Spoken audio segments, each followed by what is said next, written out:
अस्सलाम वालेकुम व्यूअर्स, उम्मीद है आप लोग खैरियत से होंगे। माइक्रोसॉफ्ट एक्सेल के कंप्लीट कोर्स के एक नए क्लास में मैं आप लोगों को खुश आमदीद कहता हूँ।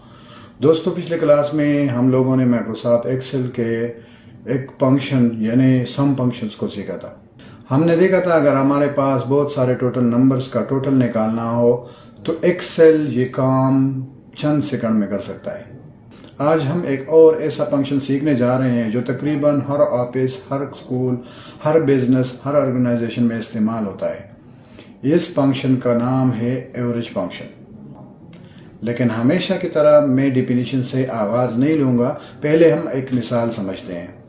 एक हकीकी सूरत हाल परस करें, अगर आप किसी स्कूल में कंप्यूटर टीचर हैं, आपने एक्सेल में क्लास के 5 स्टूडेंट्स के मार्क्स दर्ज किए हैं। मिसाल के तौर पर आपने टेबल बनाई हुई है, एक कॉलम में आपने स्टूडेंट का नाम लिखा है, दूसरे कॉलम में आपने मार्क्स लिखे हुए हैं। अली के सामने उसके नंबर, अहमद के सामने उसके नंबर, बिलाल के सामने उसके नंबर, उस्मान के सामने उसके नंबर और हमजा के सामने उसके नंबर। इतने में प्रिंसिपल आपके पास आते हैं और कहते हैं इस क्लास के एवरेज परफॉर्मेंस क्या रही। अब अगर आप कैलकुलेटर से पहले तमाम मार्क्स जमा करें, फिर उन्हें स्टूडेंट्स की तादाद पे तकसीम करें तो जवाब ज़रूर आ जाएगा। लेकिन अगर स्टूडेंट्स 5 के बजाय 500 हो तो फिर आप क्या करोगे? यही वो जगह है जहां एक्सेल का एवरेज फंक्शन हमारा वक्त बचाता है। एवरेज फंक्शन क्या करता है? एवरेज फंक्शन मुंतखब किए गए तमाम नंबर्स का औसत निकालता है, यानी एवरेज निकालता है। यानी पहले तमाम नंबर्स को जमा करता है, फिर उन्हें नंबर्स के तमाम तादाद पर तकसीम कर देता है। ये पूरा अमल एक्सेल खुद करता है, हमें सिर्फ सही रेंज देनी होती है। एक सादा मिसाल परस करें, अगर हमारे पास मार्क्स हैं 85, 72, 91, 68, 84। अगर ये कैलकुलेटर इस्तेमाल करेंगे तो पहले टोटल निकालेंगे, फिर 5 पर तकसीम करेंगे। लेकिन एक्सेल में सिर्फ ये एक फार्मूला काफ़ी है, यानी इक्वल टू फंक्शन एवरेज और उसके बाद रेंज और एंटर दबाएं और पूरन एवरेज सामने आ जाएगा। अभी फार्मूला को समझते हैं, यानी इक्वल टू एवरेज और उसके बाद रेंज B2 से लेकर B6 तक। इक्वल साइन जो है बाय डिफ़ॉल्ट हम एक्सेल में इस्तेमाल करते हैं। एक्सेल का फार्मूला जो है इक्वल साइन से शुरू होता है। उसके बाद फंक्शन जो हमारे साथ यहाँ पे इस्तेमाल हुआ है वो एवरेज इस्तेमाल हुआ है। इसके बाद B2 जो है ये हमारा पहला सेल है, B6 हमारा आखिरी सेल है और कॉलम का मतलब है B2 से लेकर B6 तक तमाम सेल्स शामिल करो। यही तरीका तकरीबन तमाम फंक्शंस में इस्तेमाल होता है। ऑफिस में एवरेज कहाँ इस्तेमाल होता है? ये सवाल बहुत अहम है। क्यों? क्योंकि सिर्फ फार्मूला सीखना काफ़ी नहीं, यही जानना ज़रूरी है कि इसे कब इस्तेमाल करना है। अगर आप HR डिपार्टमेंट में हैं तो मुलाजिमीन की एवरेज सैलरी मालूम करने के लिए, और अगर आप सेल्स डिपार्टमेंट में हैं तो रोज़ाना एवरेज सेल्स मालूम करने के लिए, और अगर आप स्कूल या कॉलेज में टीचर हो तो स्टूडेंट्स के एवरेज मार्क्स मालूम करने के लिए हम इस्तेमाल करते हैं। और अगर आप बिजनेस ओनर हैं तो रोज़ाना एवरेज ऑर्डर्स मालूम करने के लिए, और अगर आप कॉल सेंटर में हैं तो एजेंट्स के एवरेज परफॉर्मेंस मालूम करने के लिए। देखा, एक ही फंक्शन कितनी जगहों पर इस्तेमाल होती है। प्रैक्टिकल डेमोन्स्ट्रेशन की तरफ आते हैं। अभी चलिए एक्सेल में एक मिसाल करते हैं।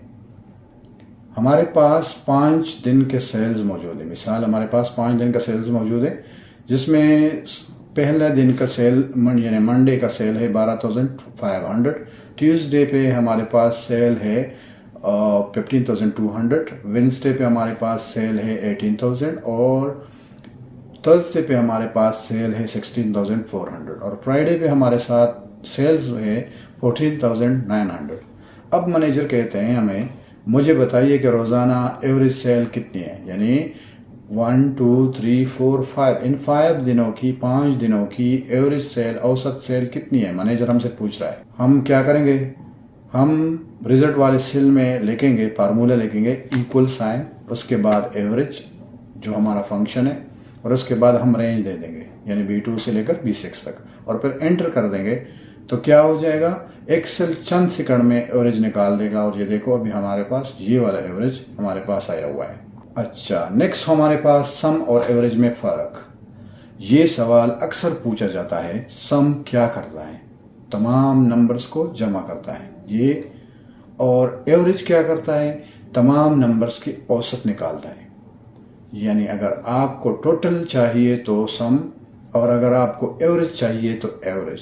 یہ فرق ہمیشہ ذہن میں رکھے کہ یہ سم اور ایوریج میں یہ ڈفرنس ہے۔ بگنرز کی عام غلطیاں، اب چند ایسی غلطیوں کی بات کرتے ہیں جو نئے یوزر اکثر کرتے ہیں۔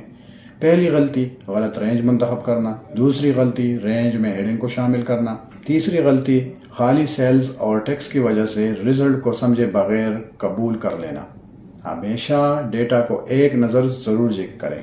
پروفیشنل ٹپ، میں ہمیشہ اپنے اسٹوڈنٹس کو ایک بات کہتا ہوں، ایکسل صرف رزلٹ نہیں دیتا بلکہ آپ کو بہتر فیصلے لینے میں بھی مدد دیتا ہے۔ مثلا اگر آپ کو ٹوٹل سیلز معلوم ہو تو اچھی بات ہے، لیکن اگر آپ کو ایوریج سیل بھی معلوم ہو تو یہ آپ کو آسانی سے سمجھ سکتے ہیں کہ روزانہ کی پرفارمنس کیسے جا رہی ہے۔ اور یہی چیز ایک ڈیٹا انٹری آپریٹر اور ایک پروفیشنل ایکسل یوزر میں فرق پیدا کرتا ہے۔ آج ہم نے کیا سیکھا؟ ایوریج فنکشن کیا ہے، یہ کیسے کام کرتا ہے، پریکٹیکل اگزامپل بھی ہم نے سیکھے۔ دیکھیں آفس میں اس کا استعمال، سم اور ایوریج میں فرق، بگنرز کی عام غلطیاں۔ اگلی کلاس میں، اگلی ویڈیو میں من اور میکس فنکشن سیکھیں گے۔ یہ دیکھیں گے کہ کس طرح ایکسل کی بڑی شیٹ میں صرف ایک فنکشن کی مدد سے ہم سب سے چھوٹی اور سب سے بڑی ویلیو چند سیکنڈ میں کیسے معلوم کر سکتے ہیں۔ اگر آج کی کلاس آپ لوگوں کو مفید لگی تو ویڈیو کو لائک کریں اور اپنے دوستوں کے ساتھ شیئر کریں تاکہ وہ بھی ایکسل کے آسان انداز میں استعمال سیکھ سکیں۔ اور اگر آپ بگنر سے ایڈوانس لیول تک پروفیشنل انداز میں ایکسل سیکھنا چاہتے ہیں تو ہمارے چینل کو لازماً سبسکرائب کیجئے۔ میں آپ سے اگلی ویڈیو میں پھر ملاقات کروں گا، تب تک اپنا خیال رکھیے۔ اللہ حافظ، السلام علیکم۔